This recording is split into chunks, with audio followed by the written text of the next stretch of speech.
Gently close your eyes.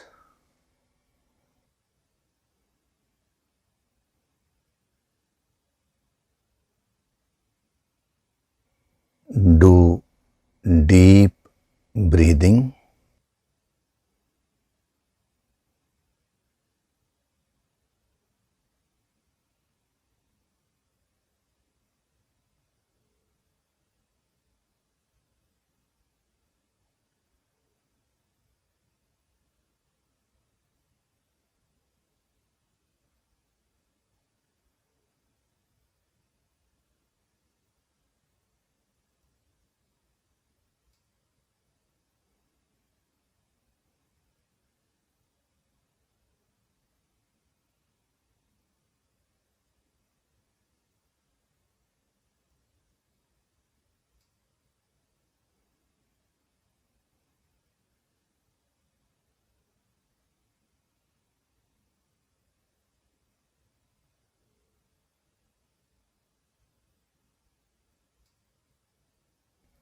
We'll chant Om once together.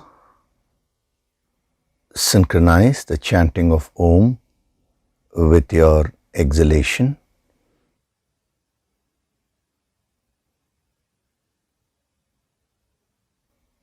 Breathe in.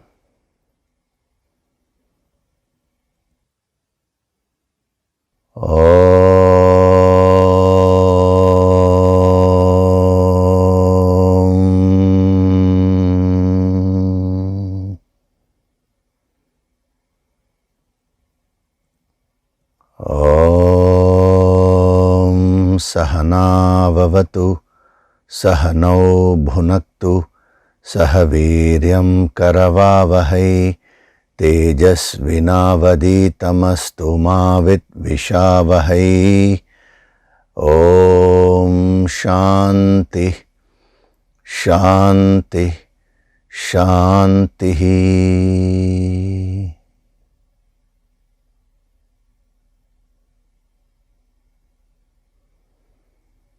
Gently open your eyes.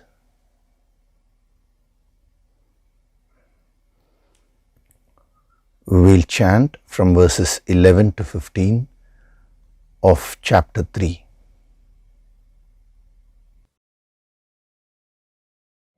Devan bhavayatanena, Devan bhavayatanena, te deva bhavayantu vaha, te deva bhavayantu vaha, parasparam bhavayantaha, parasparam bhavayantaha, Shreya paramavapsyatha, Shreya paramavapsyatha, Ishtan bhogan hi vo devaha, Ishtan bhogan hi vo devaha, dasyante yajna bhavitaha, Dasyante yajna bhavitaha, taidattana pradayaibhyaha, Taidattana pradayaibhyaha, yo bhungte stena eva saha, Yo bhungte stena eva saha, yajna shishtashinah santaha, Yajna shishtashinah santaha, muchyante sarvakilbishaihi, Muchyante sarvakilbishaihi, bhunjate te tvagam papaha, Bhunjate te tvagam papaha, ye pachantyatmakaranat, Ye pachantyatmakaranat, annad bhavanti bhutani,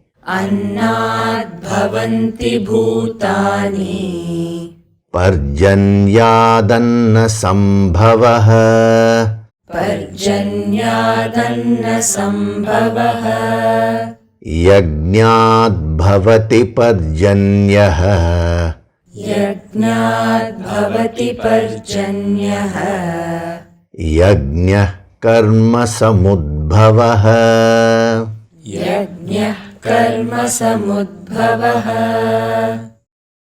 कर्म ब्रह्मोद्भवं विद्धि कर्म ब्रह्मोद्भवं विद्धि ब्रह्माक्षरसमुद्भवम् ब्रह्माक्षरसमुद्भवम् तस्मात् सर्वगतं ब्रह्म तस्मात् सर्वगतं ब्रह्म नित्यं यज्ञे प्रतिष्ठितम् नित्यं यज्ञे प्रतिष्ठितम्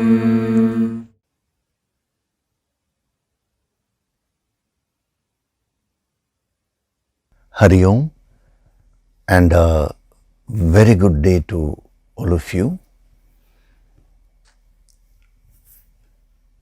So in the last session, we were seeing some more dimensions of this principle of Sant.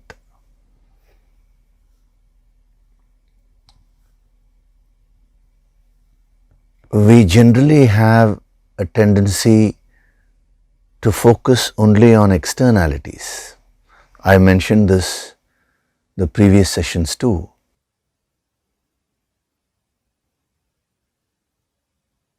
We focus so much on the non-essentials.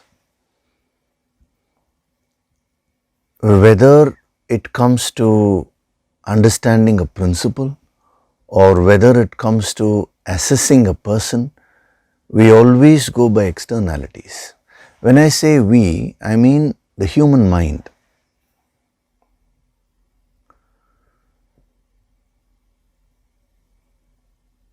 But that approach will not give you the truth. As Shakespeare says, all that glitters is not gold. So in life, certain things may look in a particular way externally. But if you go within, you will find that it's exactly the opposite. So just based on certain external factors like what dress a person wears, whether that person is following certain disciplines externally, you immediately conclude that person is spiritual or non-spiritual. So this opportunity which you're getting to delve deep into this principle of Sant will give you that depth in perception, so that you don't conclude something just based on what you see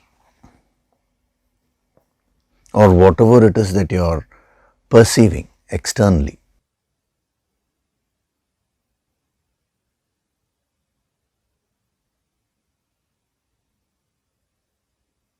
In Tamil, there is a beautiful saying, no? Kannal பார்ப்பதும் பொய், காதால் கேட்பதும் பொய், தீர விசாரிப்பதே மெய். So whatever you see with your eyes, that is false. Whatever you hear with your ears, that is also false. But tira visaripade me means when you investigate something thoroughly, then only you will be able to get to the truth. Me means truth. So today there is no investigation at all.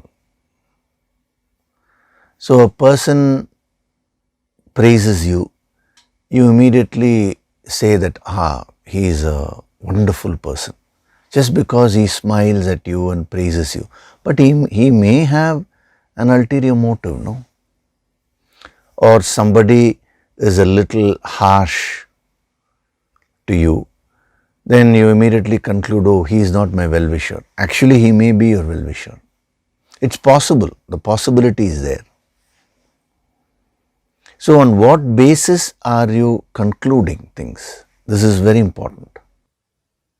So when we are going into this kind of a depth and understanding who is a sant, now in that process of using the yogic approach, going into such depth, appreciating it and understanding something from its core, what will happen to you is that you will build this habit of not concluding things immediately. I'm saying in day-to-day living.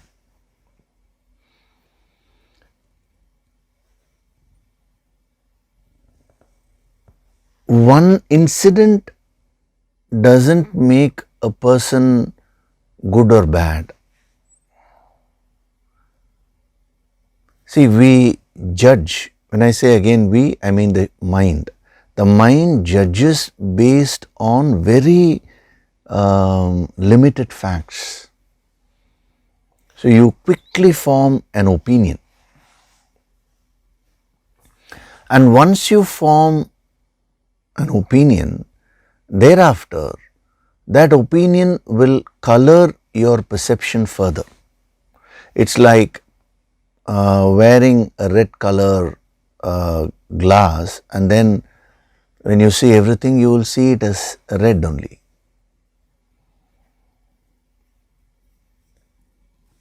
So one of the dimensions which we saw last week, that is reality, the first aspect, which is being factual, actually helps you to come out of all this, come out of short-sightedness.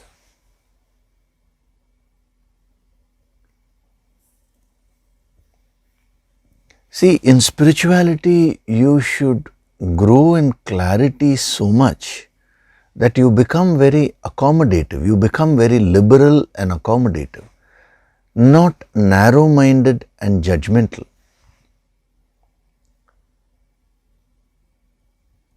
You see, most people who say that I am following spirituality, they become highly judgmental in life, narrow-minded. That is not true spirituality.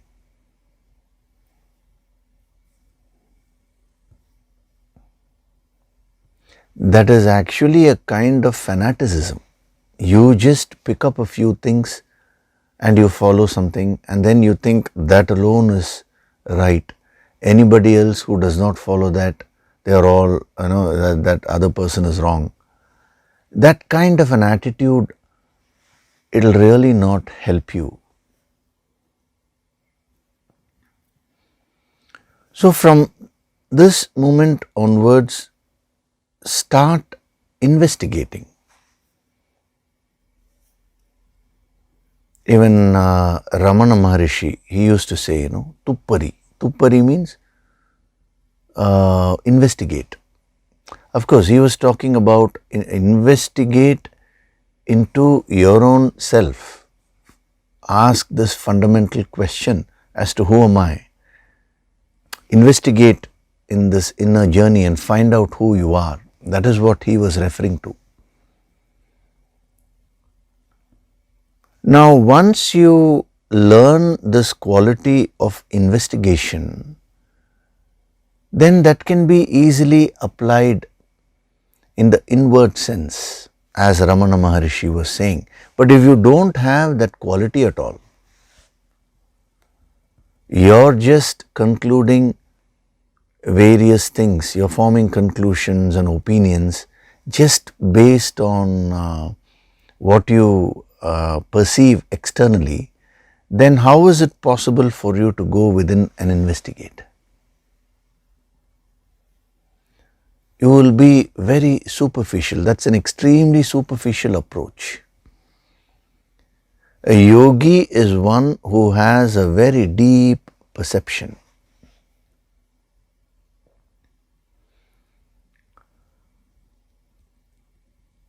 when sage Narada met Valmiki, at that point of time he was not Valmiki, his name was Ratnakar.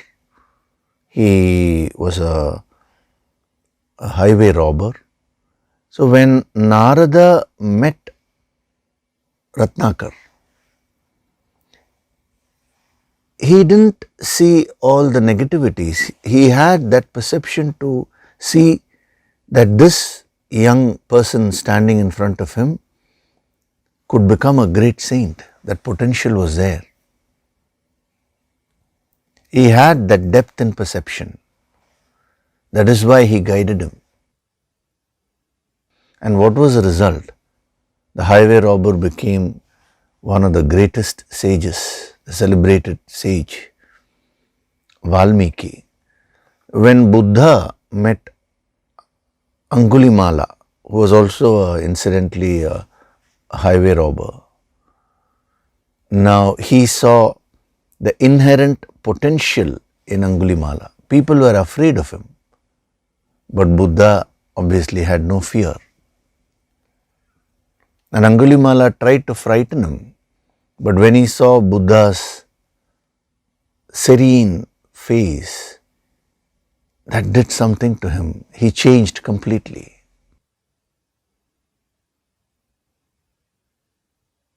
What does this show? That is, these kinds of incidents, whether it is with respect to Narada and Valmiki or whether it's with respect to Buddha and Angulimala, is that these great masters, they were never judgmental.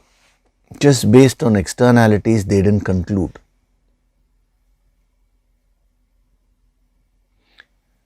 They had the depth in perception.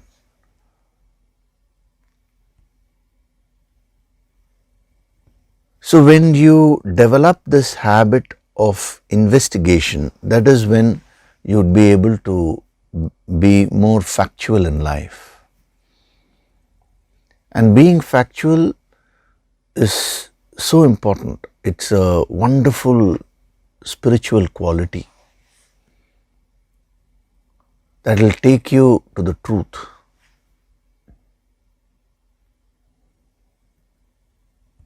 And once you develop this habit of investigating means not coming to immediate conclusions, but being more liberal and open-minded and getting to know something fully before you conclude. Because I don't know what you understand by investigation. Investigation doesn't mean you poke your nose into other people's issues. Some people think gossiping is investigation. They keep talking about others, you know what he did, why did he do that? Then when you ask them, what are you doing? Sir, you only said no. Investigate. So I am investigating into another person's personal life, Don't misunderstand these things. This is a very sacred, beautiful sadhana which is being given to you.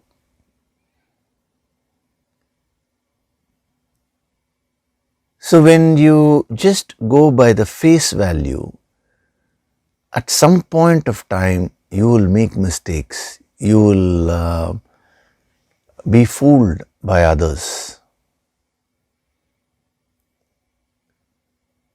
See, if you see some negative people, how are they able to influence good people? Because the negative people have that clarity, that intellect. So they are able to easily fool the good people because I'm not saying all, but some good people, they are good at heart, but they just take things on face value. If somebody smiles, they think, oh, he's my best friend. If somebody doesn't wish them, they'll immediately say, he's my enemy. There are people who do that. What is most interesting is, people even judge a guru based on face value.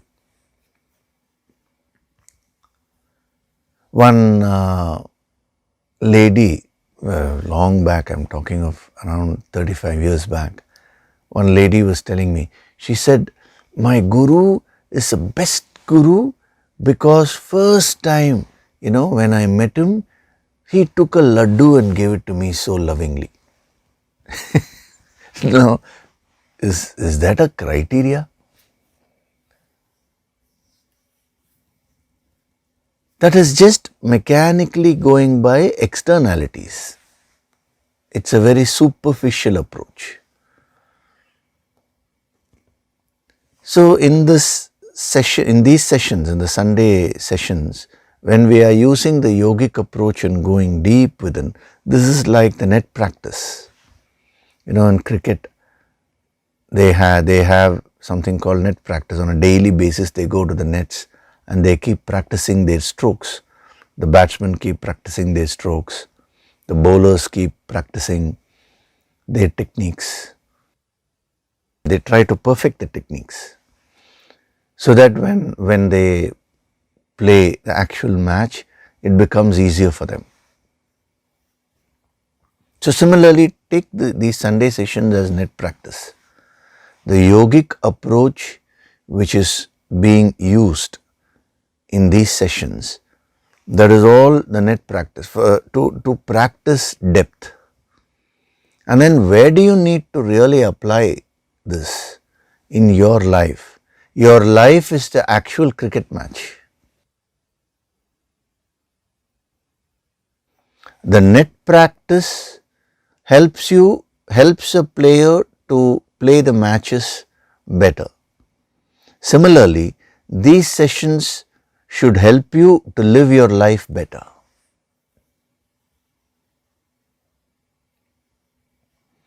So fortunately for you, this system is being set by the master. So you don't need to really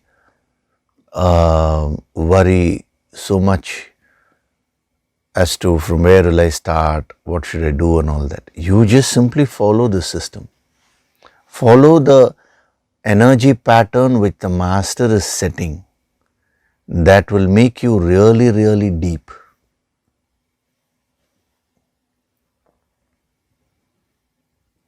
You will actually start experiencing this. See, you just keep on attending these Sunday sessions diligently.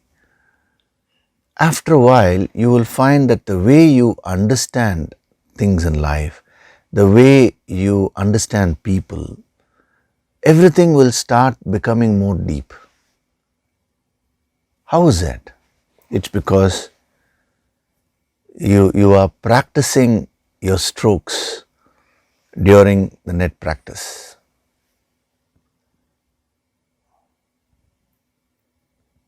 Regularity is very important. One day you come for practice, next day you don't come.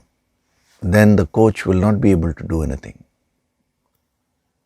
It is only those players who are very regular with their net practice who will shine in the actual matches. What is interesting is Sachin Tendulkar, who was the number one batsman in the world, on the day of retirement, he went for his net practice.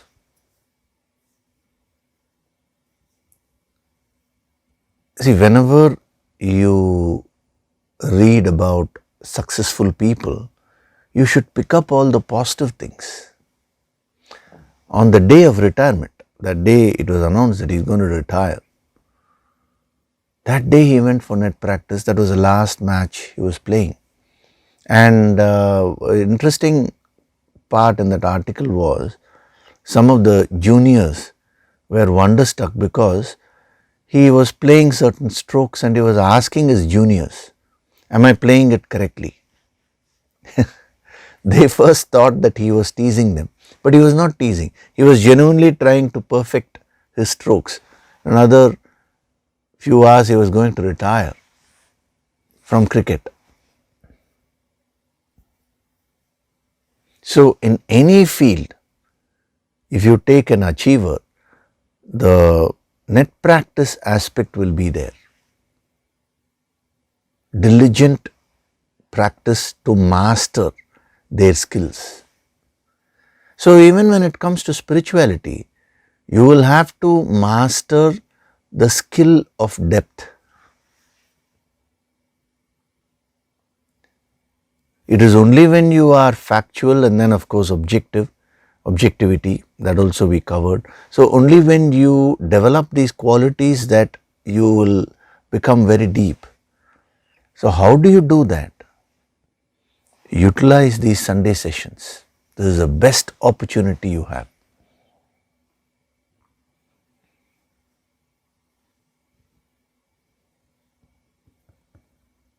Your guru is like the coach who's trying to guide you, who will keep correcting you.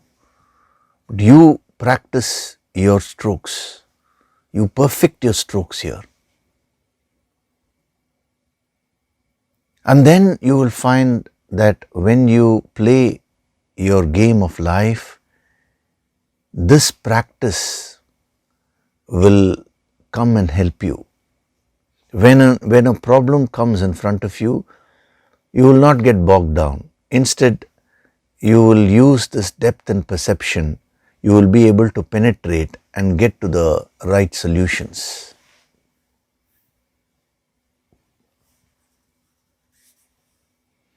So when we talk of being factual, it looks very simple, but if you really start practicing it, that will take you, that will make you more and more deep and take you right up to the infinite. Because when you go on increasing the depth, the inner depth, where will you get to?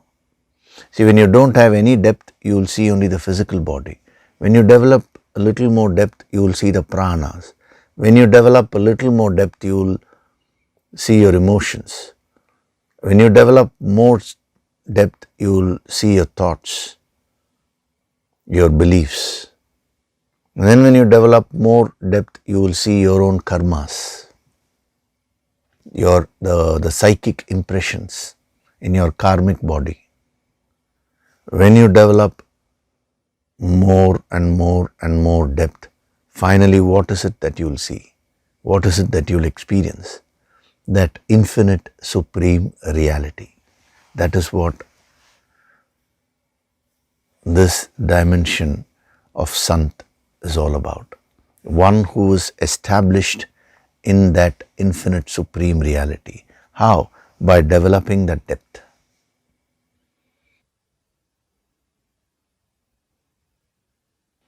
So as you become more and more factual in life, you will develop that quality of objectivity. So in life, you have two kinds of roles to play. See, if you take a game, the person who's playing the game is a player, and the person who is watching the game, he is a part of the audience. He is the audience, we can say, observer. Now, in life, you have both these kinds of roles. In certain experiences, you are actually in that experience. You have an active role to play. In certain experiences, you are a part of the audience. You need to watch. In both these kinds of roles, you should maintain objectivity. And what is objectivity? Standing apart and viewing a situation.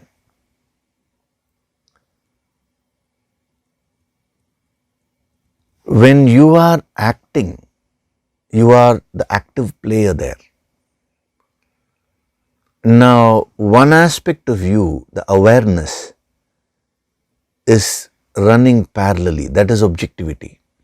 When you are able to stand apart and watch yourself acting, when you are acting, that is a very advanced level of objectivity.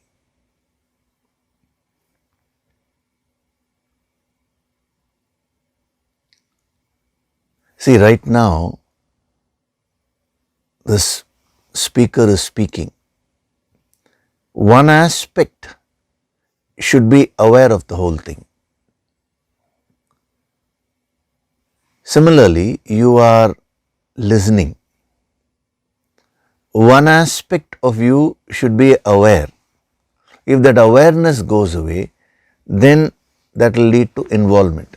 See, incidentally, in these Sunday sessions, even if you get involved, the structure is designed in such a way that the system itself will uplift you. It will get you back on track. But in actual life, it will not be that way.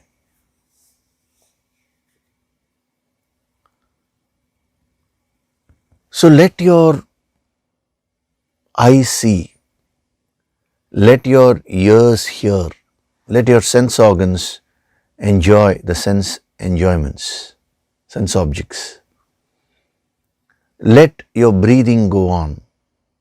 Let your mind keep generating emotions.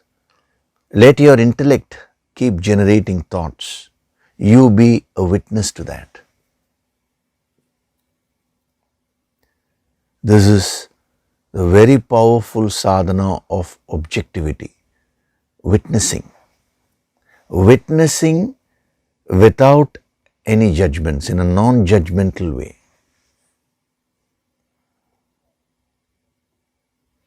And when you become a witness to your own activities, that is a very advanced stage.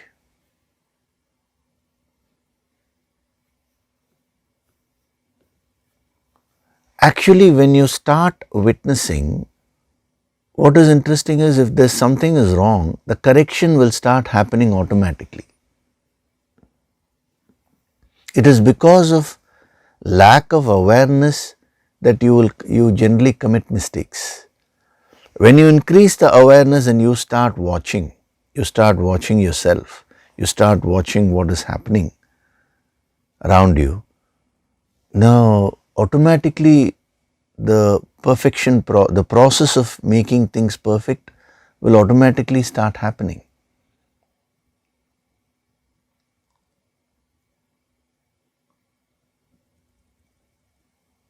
So this is one kind of role, that is where you are a participant. The other thing is where you are a watcher.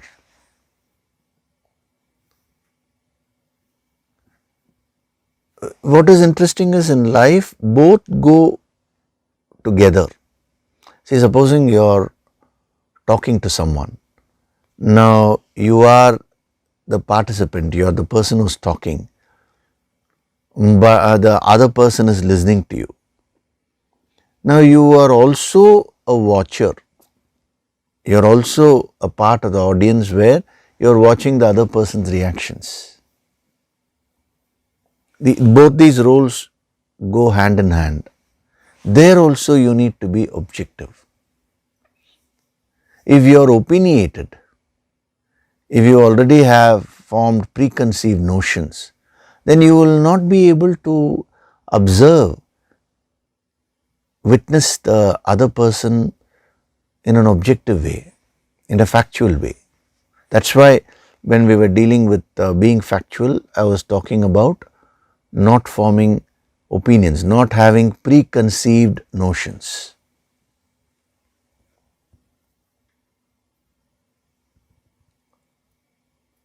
So this is the practice of objectivity. Objectivity is actually the state. When we look at it as a state, now you need to grow, you need to do sadhana and grow. I am giving you also tips to practice this principle of objectivity.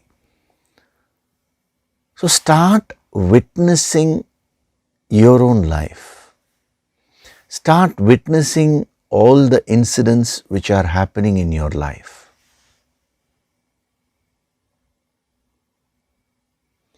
Actually, witnessing is meditation. In deep meditation, what do? Actually, you don't do anything. You just witness. You start witnessing your own emotions, thoughts, karmas, everything. And the release starts happening. That's what I told you. Purification will start happening automatically. But that witnessing has to be non-judgmental. The moment you become judgmental, instead of witnessing, now you will get involved. This is a very deep principle which is being given to you. As a sadhak, pick it up and start practicing in your life. It will make you a yogi. It will make you a sant. Learn to witness all the experiences which keep coming and going in your life. Sometimes there is joy, sometimes there is sorrow. There is a birth in your life, in your family. There is a death in your family. Witness them. Initially you will find it difficult. When there is a birth, you will be excited with joy. When there is a death, you will completely lose yourself in that sorrow. But as you keep practicing this objectivity, you will learn to view both birth and death equally as a part of life. This doesn't mean you will not be happy when there is birth. It's not like that. You will go through the joys and sorrows of life, but you will never get toppled over.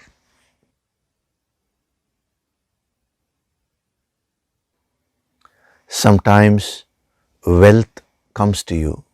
Sometimes wealth goes away. Just witness it. Sometimes people are very nice to you.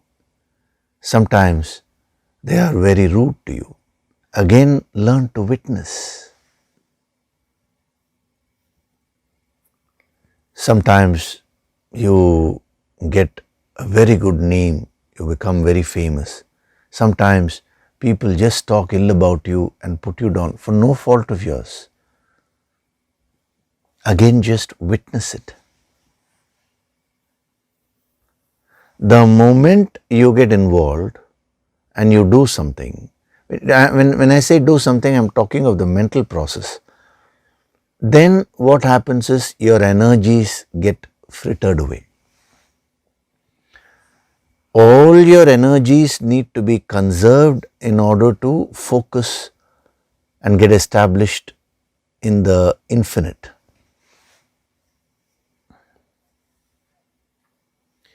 Objectivity helps you to conserve all your energies.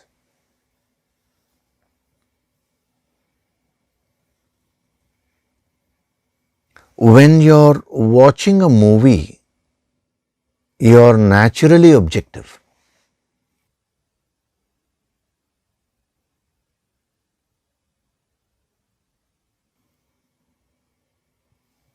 The movie has various scenes. Sometimes a comedy scene is there, sometimes tragedy is there, sometimes action is there, sometimes a very quiet scene is there.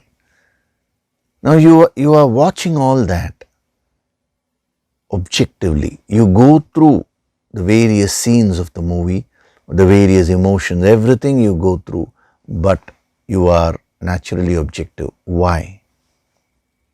Because you know that that movie is not the reality. You know it is only on the screen.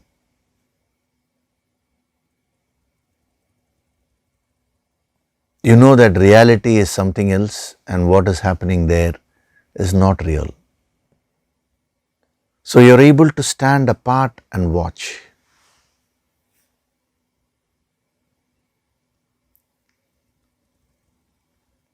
Now, friends, I want you to gather all your attention and listen to this. What the great yogis are saying, that every incident which is happening in our life, that is also exactly like a movie only. The reality is something else. The reality is that infinite truth, what we call as God, the self, the higher self.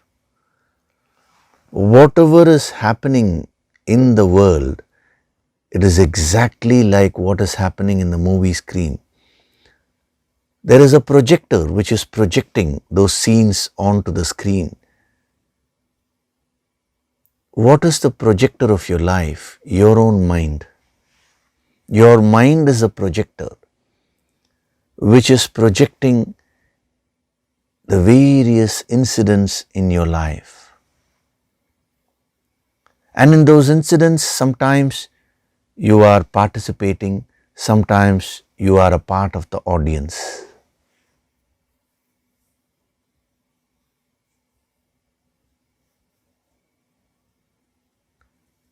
When you begin to realize this, then you start becoming a witness to this whole process.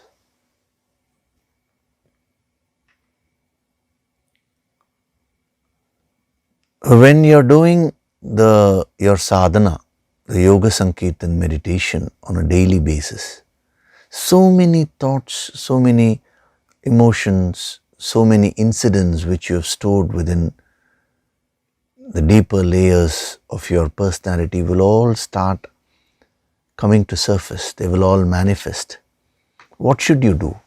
Just be a witness. That's why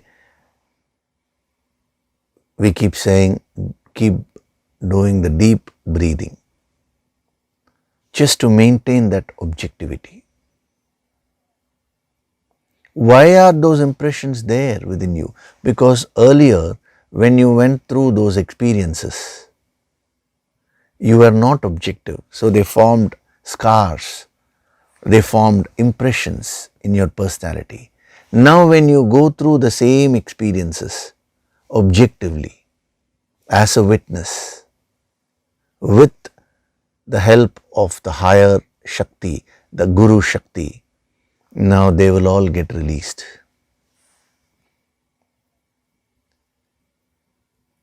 And when you drop off all the movies from your mind, when the film in the projector becomes empty, then there is nothing to project. So when your mind becomes completely empty, then the reality reveals itself to you. That experience of enlightenment happens to you. That is the supreme state of objectivity.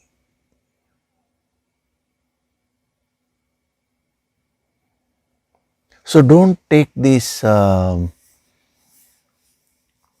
dimensions which are being given to you lightly. They have the power, the potential to purify things at your level now, and then slowly take you right up to the infinite level. So from where do you start? Developing a witnessing attitude towards whatever is happening in your life. Initially, when you practice this, I'll also tell you the problem which you will face. When you start practicing this art of witnessing, you will find it difficult to participate.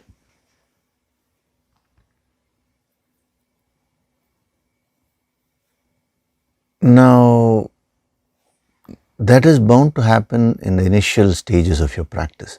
But slowly as you practice, you will learn this beautiful art of participating intensely, that is being intensely in an experience and also being a witness. When you're learning to drive the car, initially you will not have steering control and you will not know how to put the gears, even the clutch and accelerator. I am talking of a manual car. Nowadays automatic cars are there, but even in that you require steering control, the basic steering control and all is required. So initially when you are driving the car, you will not be able to focus on anything else when you are driving. You will be so tense, and when you are driving, if somebody next to you talks to you, says something, you will not be able to focus on that and drive the car. You will park the car actually, you will go to the side, stop the car and then turn and ask, what did you say? Because you can't do both. But once you practice this, once you learn the art of car driving, thereafter you will be able to do multiple things when you are driving. That is what is interesting. You will have your awareness, you will have your control, everything. It's the same thing when it comes to this quality of objectivity also. Initially when you are practicing, you will find it difficult. Any skill is like that only. But you keep on practicing, you will come to a stage where witnessing becomes an automatic process. You will never ever lose your awareness. That it means you've gone to a very advanced stage in spirituality. When you reach that state of objectivity, the master will start giving you very, very subtle empowerments.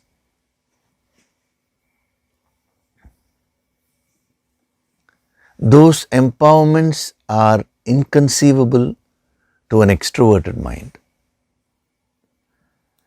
and they cannot be communicated verbally.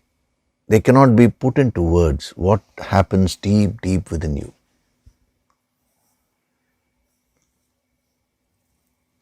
So the master can give those subtle empowerments only when the student comes up to that level. No point in asking. It doesn't work. The master wants to give everything, but the student should be able to absorb, no? So start practicing this at your level. Whatever your level is, it doesn't matter. Start practicing being factual. Don't form immediate conclusions. Don't become opinionated. Similarly, practice objectivity. Learn to witness whatever is happening in your life. Learn to witness your own actions, your own speech. And what is interesting is that your actions, your speech, all these things will start getting refined. And when you're doing your yoga sankirtan sadhana every day, that meditation, go on witnessing and releasing all those unwanted impressions which you have stored in your life. When the time comes, even that empowerment will be given to speed up the release of those impressions. As I told you, that's called pratiprasav sadhana or pratiprasav dhyana. When it is done under the guidance of the guru, that really gives excellent results. Sometimes when you go through a particular problem, if you are able to just pick up that karmic thread and do the pratiprasav dhyana and release the causative factors, you will find that the situation changes miraculously. We will see that in the future. That is like surgery, so we have to be careful also. That is why it is not, the empowerment of that is not given to anybody just like that. It cannot be given.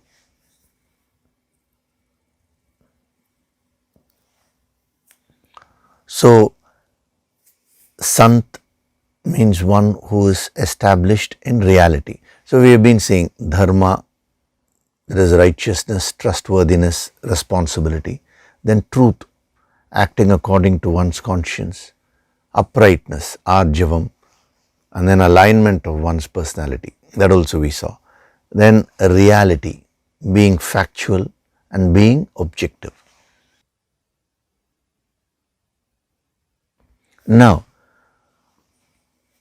we will see one or two more dimensions, especially I'll give you one more dimension, and then the last one which I'll cover has already been covered, so it will be easy for you.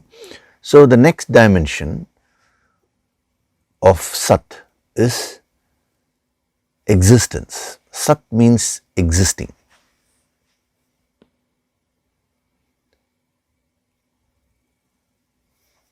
Actually, the infinite truth is described as Sat Chit Ananda.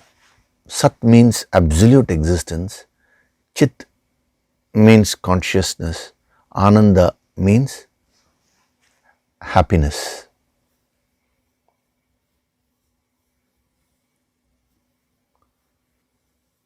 Now, what is this existence, absolute existence? The truth or the infinite is a state of absolute existence, something which is always there. That's why, having done this dimension of reality, now when we take up this dimension of existence, it will be very easy for you to understand.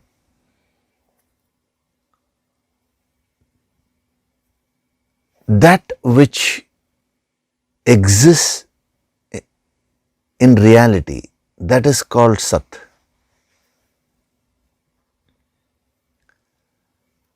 And when you look at this from the absolute level, what is God or who is God? What is that state of godliness? It is nothing but the state of Sat. That which is. Sat means that which is, that which exists, that which is, that the reality. See, it's actually very difficult to explain this in words because words are so gross. That's why you should go beyond the words and feel the energy in a meditative way.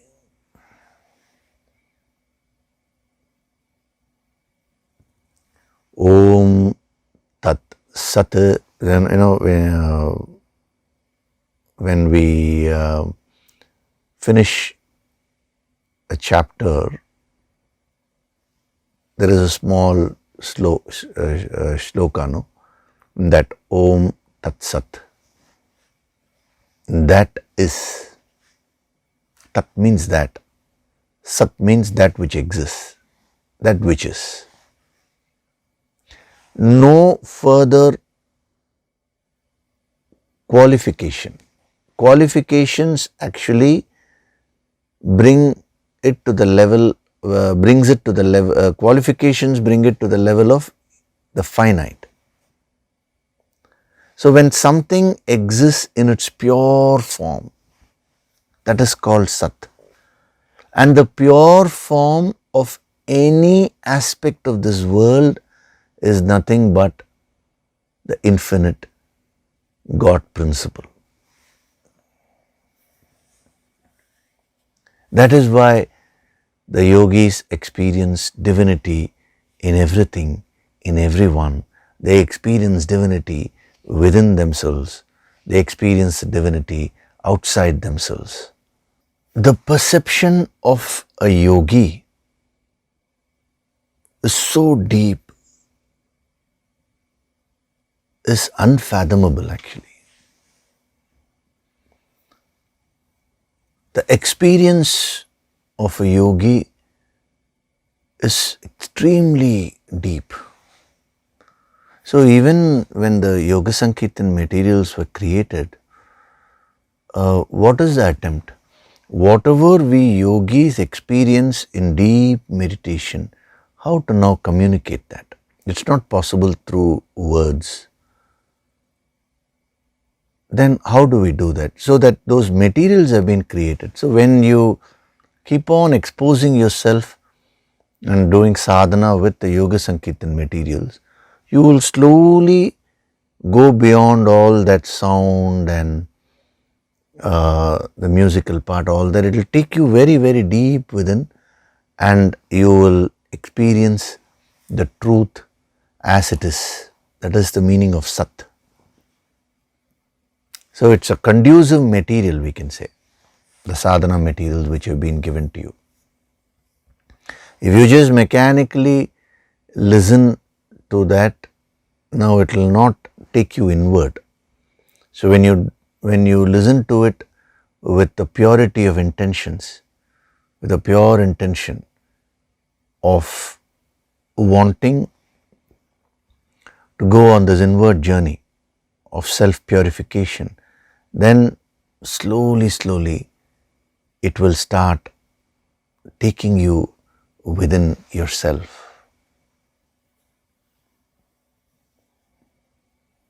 And when you start going within, when you're doing the Yoga Sankirtan sadhana, the master will start guiding you subtly, inwardly. Many sadhaks have experienced that. You will start getting connected to the Guru Shakti at a subtle level.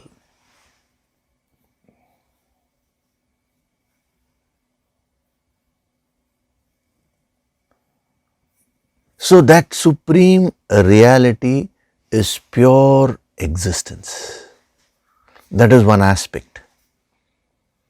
So a Sant is one who is established in that Sat, in that pure existence. Nothing can shake that pure existence. Anything finite can be shaken, but the infinite in its pristine purity, being the very pure existence itself, can never be shaken. So when you get attuned to that Sat, absolute existence, you will also start exhibiting that supreme strength. You will never be shaken by any challenge in life.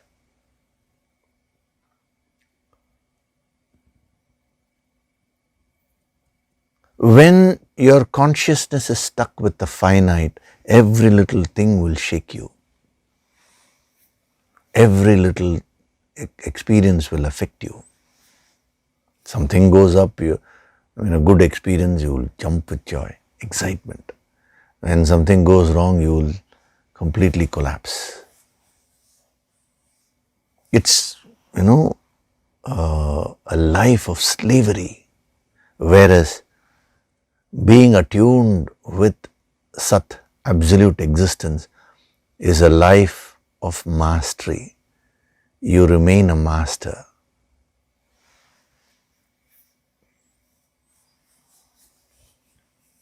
So it's a beautiful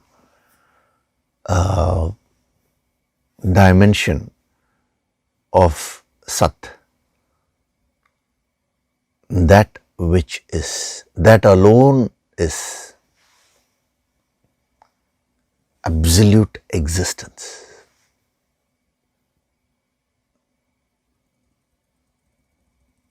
Dropping off all conditionings and just remaining in that state of truth, that which is. that pure I without any conditioning. See, all the masters, they experience this at the highest level. Even if you take in the Bible, Moses, when he got the commandments and all that from God, and he had to pass it on to people, he asked God, okay, if they were to ask me, who gave it to you? What am I to say? To which the voice of God replied, tell them, I am that I am. See, it's a very powerful statement. That's what is given in the Upanishads also. I am that I am. Absolute existence, Sat. If you take Buddhism, what did Lord Buddha, what did he preach? He just said, drop off everything, all falseness, all conditioning, and remain as you are, as it is, because at that time there is no individuality. So that's what Buddha did when he sat under the tree finally for that final meditation. He had advanced to that level. Only then you can do that.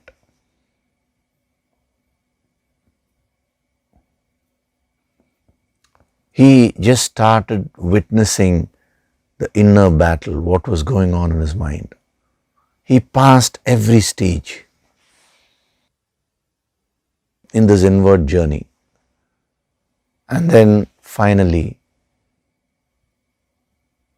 he got attuned to that supreme reality, which was nothing but absolute existence.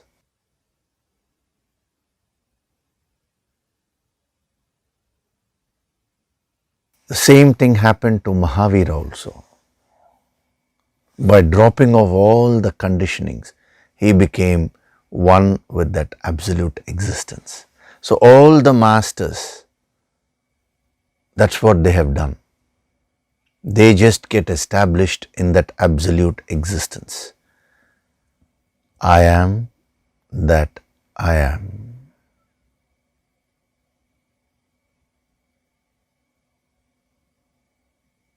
Today, when you say I am, you either say I am the body, or I am the mind, I am the intellect, I am this, I am that. That is not absolute existence.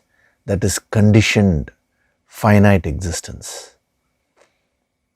But when you keep on doing your sadhana, and when your consciousness gets uplifted to that infinite, you start experiencing the same I in the purest way. That pure I am that I am.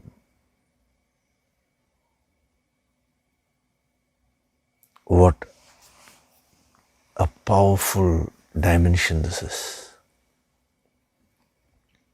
See, just hearing this is making you so meditative, no? It's making your mind completely quieten. Whether you understand all this logically or not, it doesn't matter. Even if you don't understand, just hearing this, you're experiencing right now, no? The frequency of your thoughts have come down. So just imagine, when you actually start getting into that state, how quiet your mind will become. Actually, you will reach the state of no mind. That is the highest state.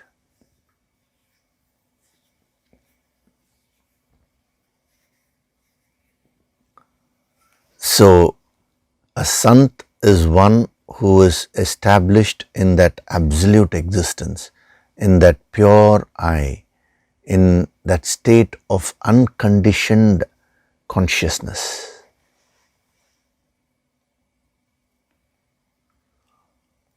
Let these words inspire you.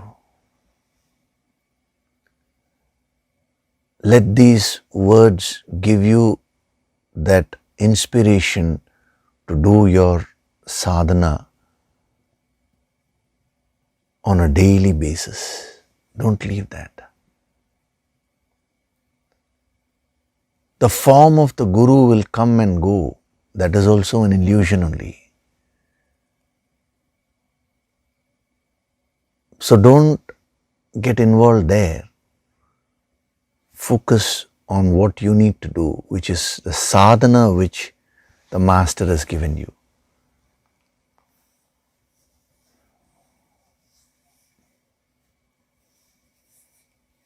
So this is Sat from the absolute level, existence from the absolute level. We will also see how it starts manifesting at the relative level. It will really help you when you understand that.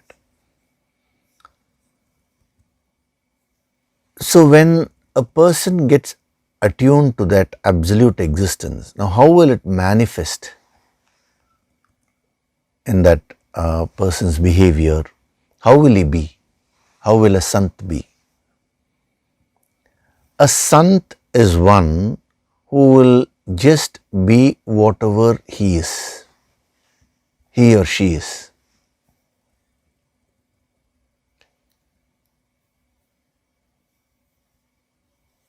No question of any fake identities. See, what do I mean by fake identity? I'll explain. Today, you are not what you are. You are wearing various masks and you are portraying yourself to be something other than what you are.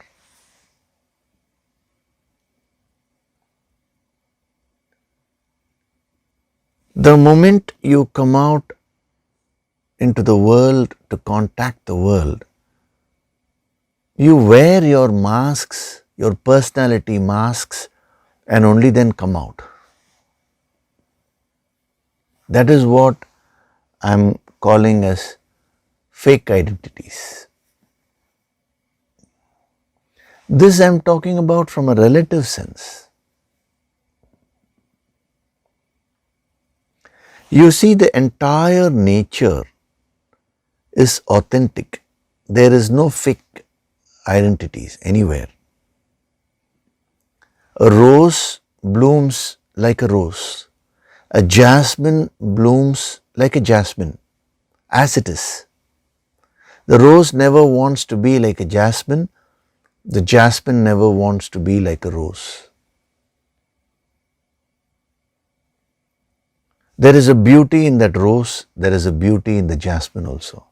There is even within the rose, the flower part remains a flower as it is, the thorn part remains a thorn as it is. There is a beauty in the thorn, there is a beauty in the flower part also. The thorn does not want to be like the flower does not want to be like the thorn.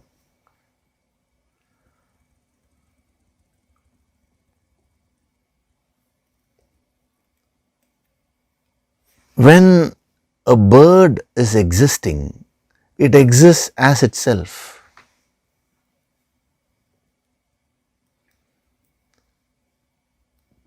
When the cuckoo is singing,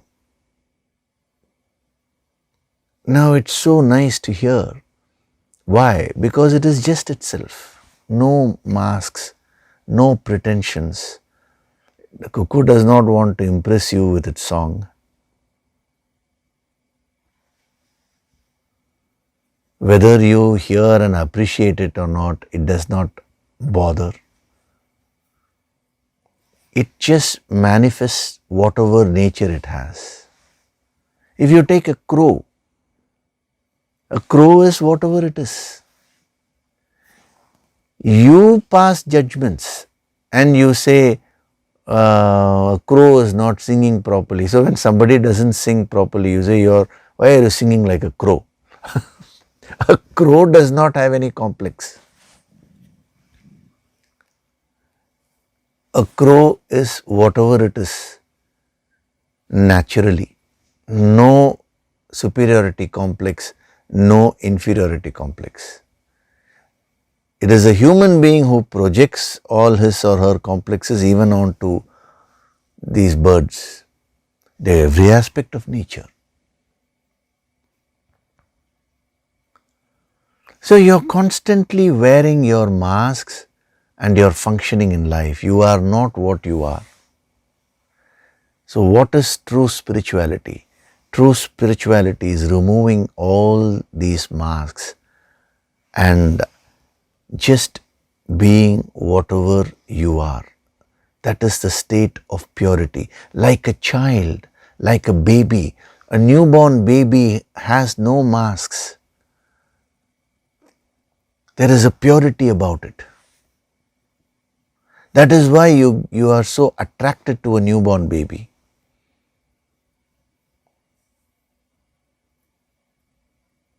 What is the charm?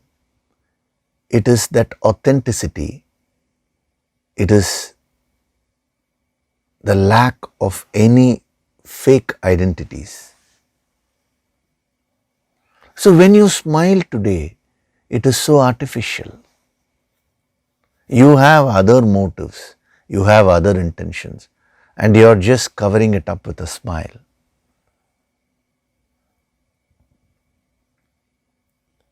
So let your smile become so genuine. When you smile at someone, let it become like a newborn baby smiling. That's how a yogi is. Why is it that a spiritually advanced person, a yogi, has the same charm as a newborn baby? Because of that purity. When a yogi smiles, he genuinely smiles at you. He has no motives, no ulterior motives, nothing. He is just factual. But you may interpret it in your own way. Krishna smiled. The Pandavas interpreted that in their way. The Kauravas interpreted that in their way. But what about Lord Krishna? He was just smiling because his nature was to smile, that's all. So each one of you, you have your own unique nature, your own unique talents. Express those talents naturally. Be whatever you are. Why do you want to be somebody else? Even when it comes to spirituality, I want to be like Buddha, I want to be like my master, I want to be like this person. Why? Why don't you be yourself? You bloom in your way. Take the energy from the master, take this wisdom from the master, but you should bloom in your way. A rose can never become a jasmine can never become a rose.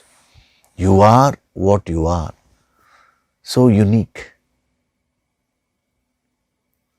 But you are never happy with being what you are. You want to be somebody else. You are constantly imitating someone else.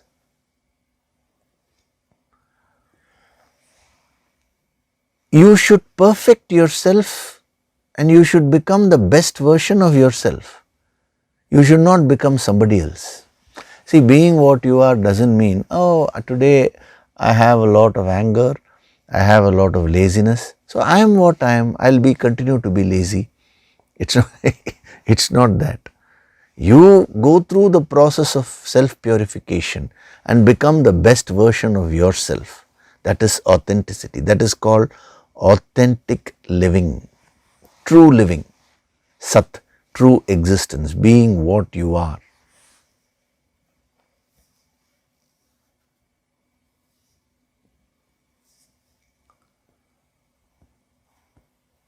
So we'll stop with that. Very, very powerful messages have been given to you like a blast, Full flow was there. So even if you absorb a little bit, it'll make a tremendous difference in your life. You reflect on all these, and the coming sessions we'll go into more depth, because we have to see how this is all related to Parasparam also, no? That we will be seeing when he talks about the Yajna Shishtashinaha, the virtuous who eat the remnants of sacrifice. It's only the Sant or the virtuous people who will be able to practice it. That's why I'm covering this first. So when we come there, you will get the total picture. Just be a little patient and go along with the deep structure which is being set. Okay, so before we do the Nididhyasana meditation, I will take up one question.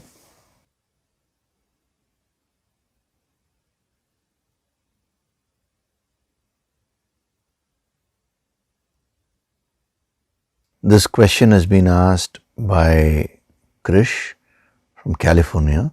Sir, could you please explain how to do manana? Manana literally means reflection, to churn it over.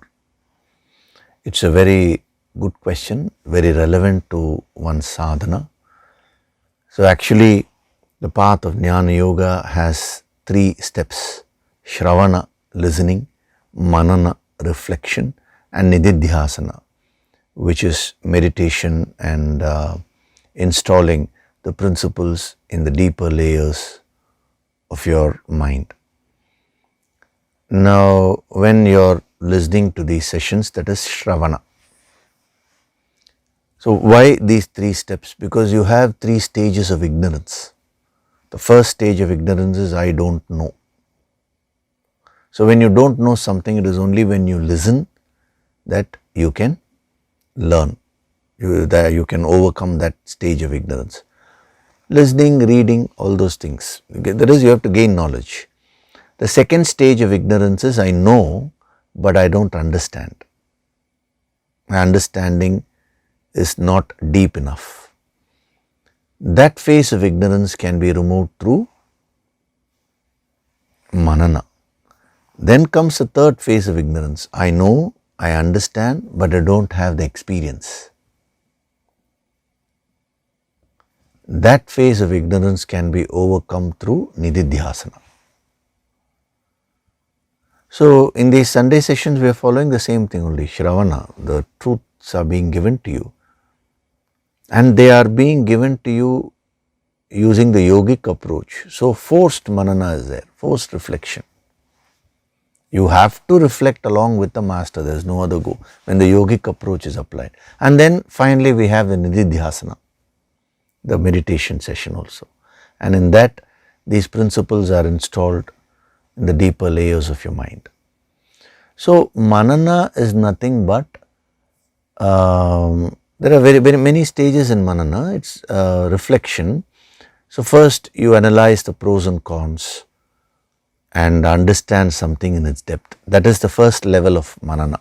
So when you learn these truths, then you need to churn it in your mind, analyze this further so that you get convinced. Your understanding starts deepening. What does he mean by being what I am? Like I told you, I have to be myself. No, I am lazy. Does this mean now I have to continue to be lazy? That's not what it is meaning. So it's only when you analyze, the master is doing a lot of analysis for you, but you need to do your analysis also. So that is the first step. Then the second step of manana, which is very important, is when you are going through various experiences in life, you should try and apply this there. That is when you get what we call as practical reflection.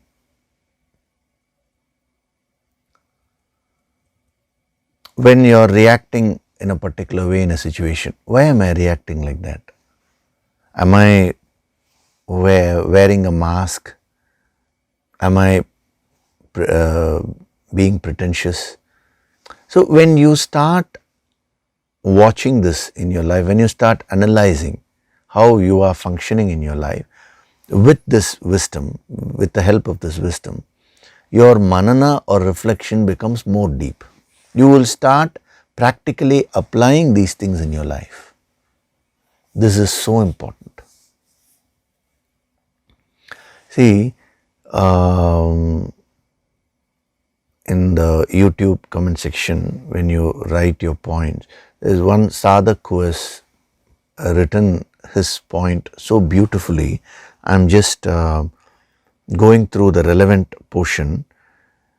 It's actually nothing but the practical manana in practical experience.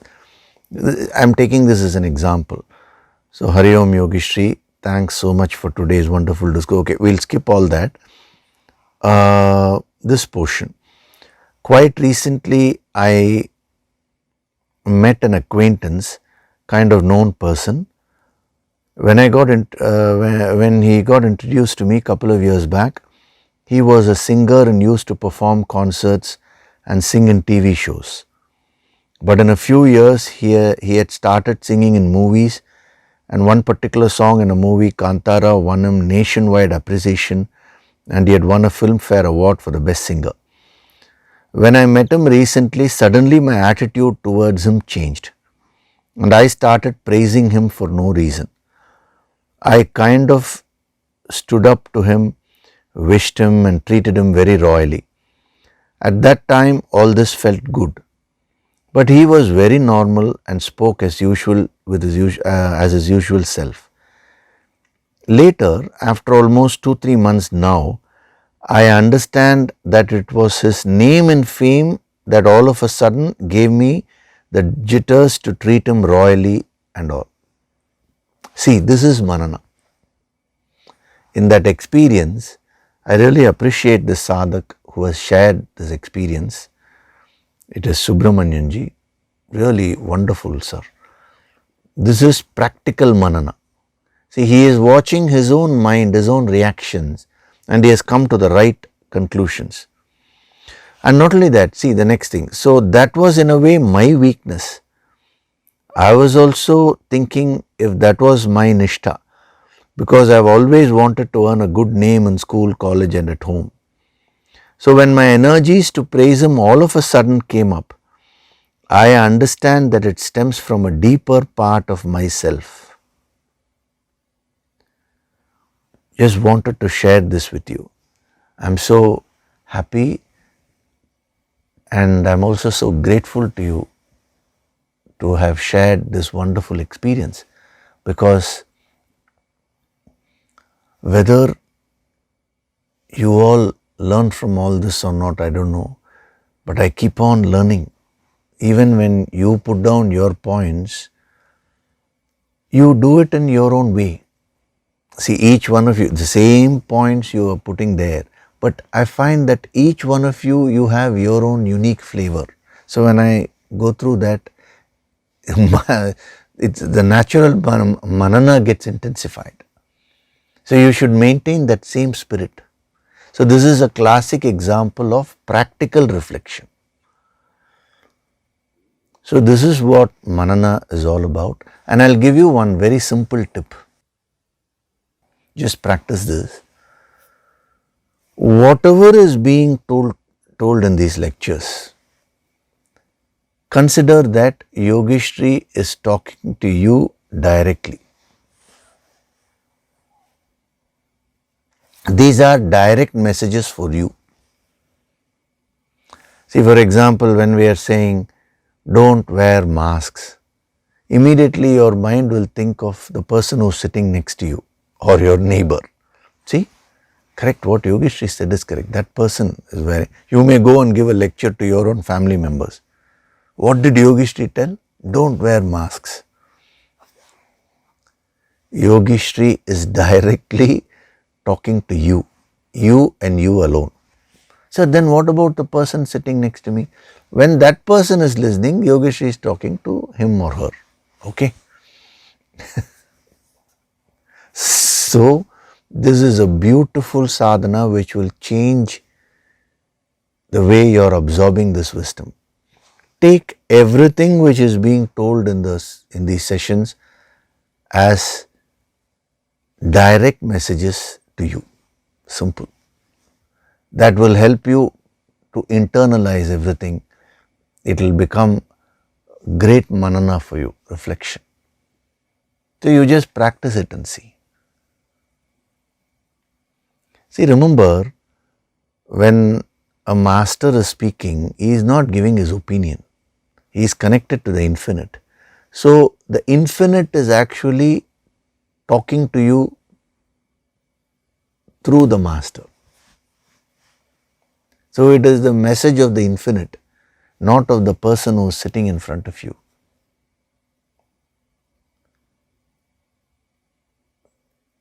Remember that. So when the infinite God principle is giving you the messages, when you are able to recognize that, you will start practicing manana automatically. Okay, this is a tip which I am giving you. You put it into practice and see the difference and share your experiences. It will be so nice. Okay, so now we will do Nididhyasana meditation. Gently close your eyes.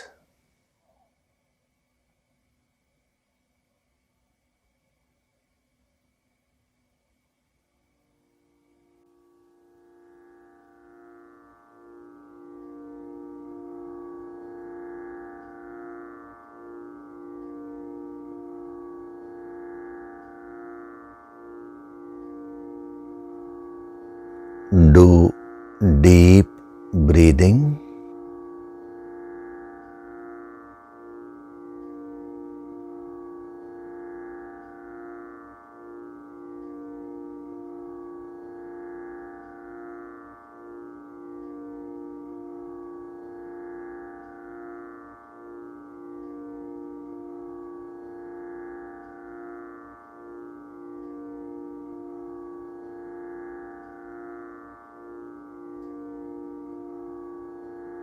With every breath, I am becoming more and more relaxed.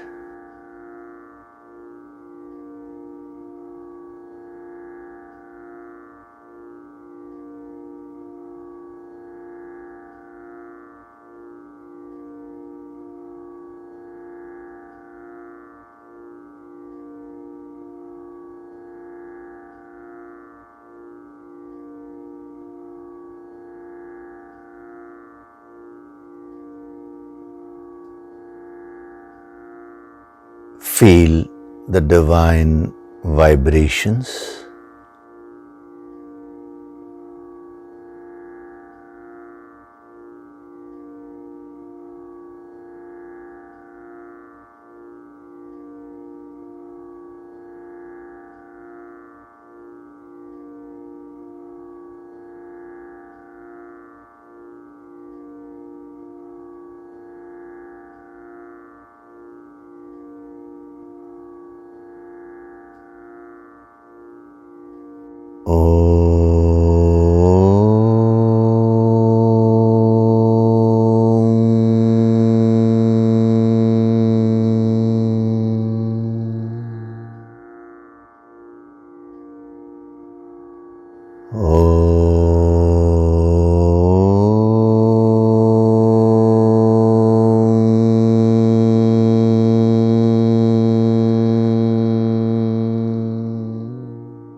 With every breath, I am going deeper and deeper into myself.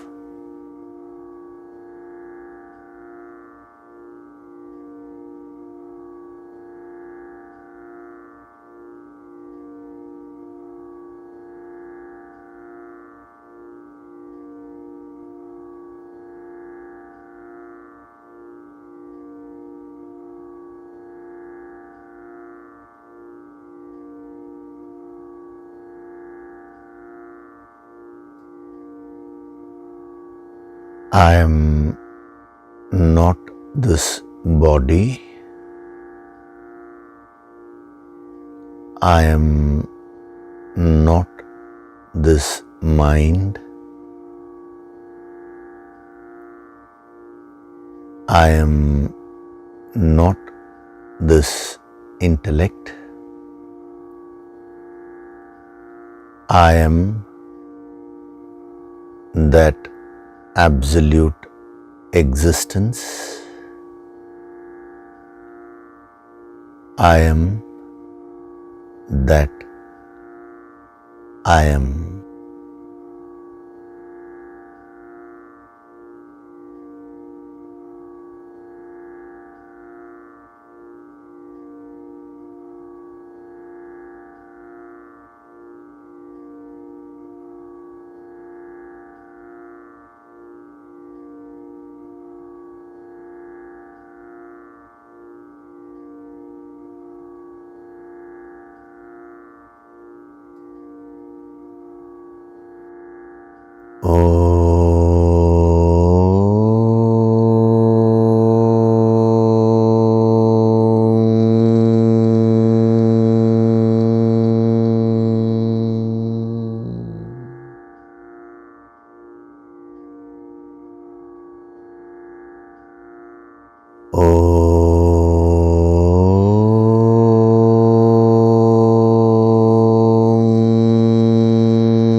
From this moment onwards,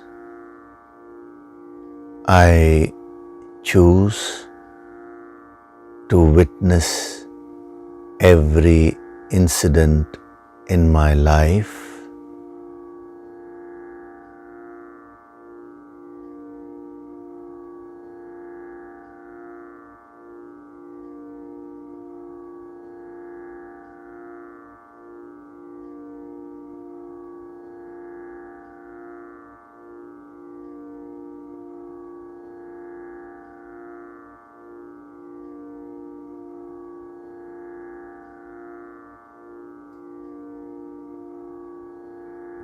I am Swayam Prakashit, self-illuminating.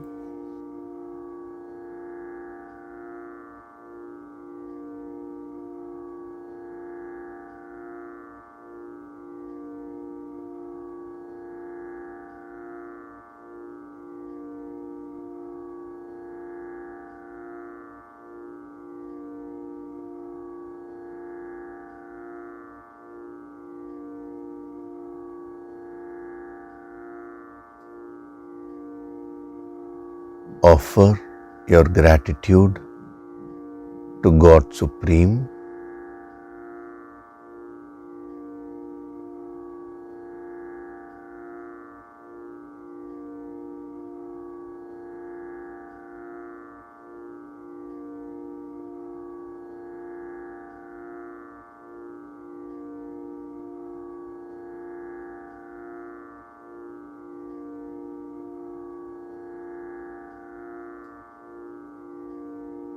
Offer your gratitude to your Guru and all the holy masters.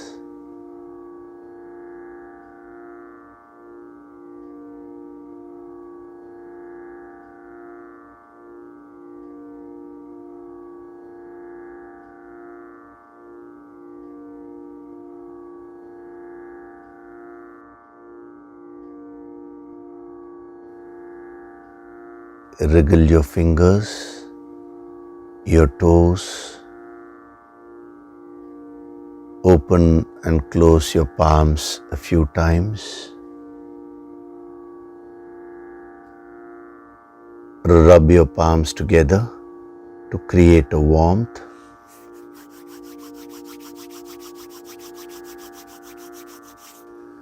And cup your eyes with your palms.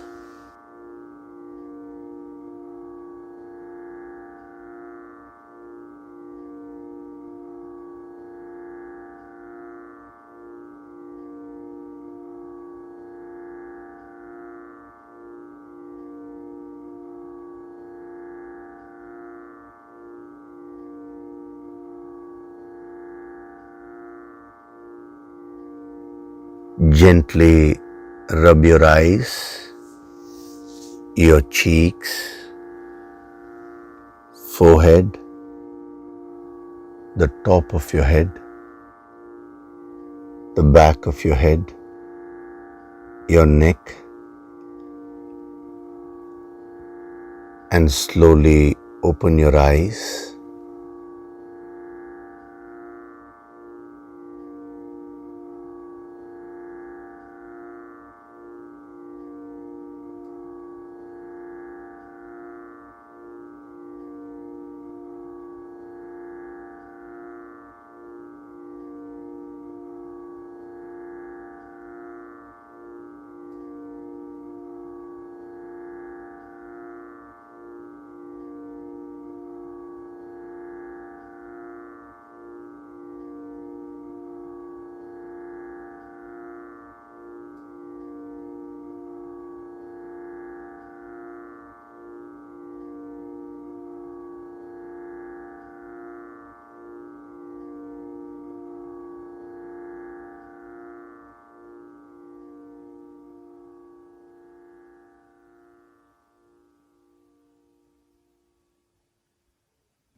Welcome back.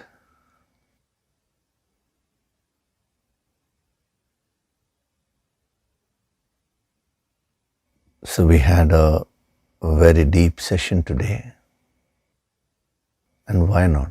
We are going into the depth of a sant, no?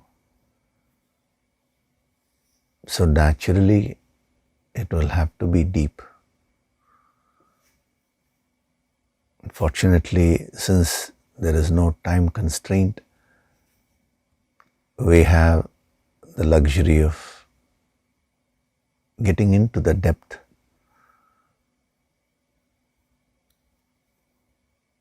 So enjoy that process and do manana, reflection.